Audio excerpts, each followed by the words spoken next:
અને આગળ વાત કરીએ તો વડોદરામાં પૂર બાદ 11 દબાણકર્તાઓને નોટિસ ફટકારવામાં આવી છે। વિશ્વામિત્રી નદીમાં પૂર બાદ વીએમસી એક્શન મોડમાં આવી છે।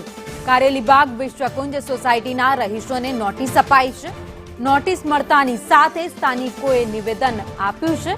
તેમનું કહેવું છે કે હંગામી કિચનથી પૂર આવતું હોય તો દૂર કરવા તૈયાર છીએ। બાજુની સોસાયટીના કાઉન્સિલરે પણ દબાણ કર્યું છે। કાઉન્સિલરે વિશ્વામિત્રીના પટ પર દબાણ કર્યું હોવાનું સ્થાનિકોનું કહેવું છે। 20 ફૂટનું દબાણ કરી ગ્રાન્ટમાંથી પેવર બ્લોક નંખાવ્યા છે। વડોદરા મનપા રાખી રહ્યું છે હાલ વાલા દવાલાની નીતિ। આ આક્ષેપ સ્થાનિકો દ્વારા કરવામાં આવ્યા છે।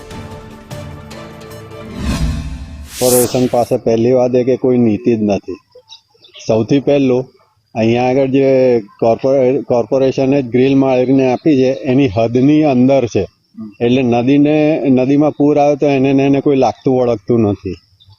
બીજું અહીંયા આગળ જો કોર્પોરેશનની બાઉન્ડ્રીની અંદર એ લોકોને ઇલીગલી લાગે છે તો બાજુની સોસાયટીમાં જે રૂપલબેન કોર્પોરેટર છે એમને ત્યાં આગળ ઓછામાં ઓછું 70 ફૂટ લાંબુ ને 20 ફૂટ પહોળું એ લોકોએ પુરાણ કરીને બધાએ બનાવ્યું છે। તો એનું શું એકલું આ કન્સ્ટ્રક્શન એકલું દેખાય છે અહીંયા કિચનનું કે એ પણ દેખાય છે?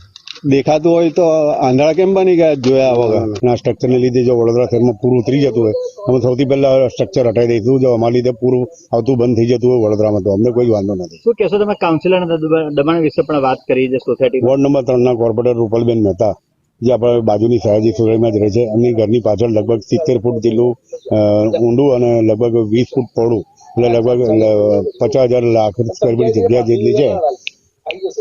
50,000 લાખ સ્ક્વેર ફીટ જગ્યા જે છે એમણે દબાણ જે કરી છે એ એમના એ ડ્રોન સર્વેમાં એ કેમ ના આવ્યું કે વિશ્વામિત્રીનો જે સંદેશ અને ગુજરાત સમાચારની પાછળનો જે પટ્ટો છે એ ટર્નિંગ છે જે અમારી સોસાયટીને અડે છે, અમારી જો સોસાયટી નદી કિનારે હતી એમની સોસાયટી બી નદી કિનારે હતી।